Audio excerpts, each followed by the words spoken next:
This is Mike Hurst at Highland Hill Farm, and he's going to tell you about his Princeton Elm Trees that he has available for sale. Well, this is Princeton Elm. This is a very, very fast growing tree. It's one of the fastest growing trees that we grow. And we do have to prune it quite often in order to keep it into the nice shape that it is.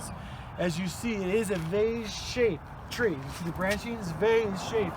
So a lot of times we use as street trees because the branches don't go out and get into people's houses or into power lines or in the trouble areas around roads. And big trucks can drive by without damaging the sides of them.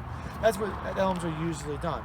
But this is an elm, and this is a type of elm that has a claim to be resistant to the Dutch elm disease. I do not know where the genetic origins is, but the story I heard from them is that the reason they're called Princeton elms is that there was a line of elm trees in Princeton, New Jersey that did not die from the Dutch elm disease. And they never knew where it came from. They don't know where the genetic line was. But when they took cuttings off of these guys, and these guys grew, they were also resistant. They never got it. So that's where this stock comes from. That's the story behind it, or that's the story that I was told that I am telling to you. But it is a very fast growing tree, has a nice green leaf to it. It can grow, and when it's in a happy location, it can grow 6-8 feet in a year. Sometimes when we plant them and they're whips and we put them in the ground, they grow so fast that we had to prune them back to keep them down so that we could get a nice head or canopy to the tree. If you're real young, a real sapling, you put it in and you let it grow, it'll just be like a telephone pole growing up. Very, very fast growing tree. Fairly resistant.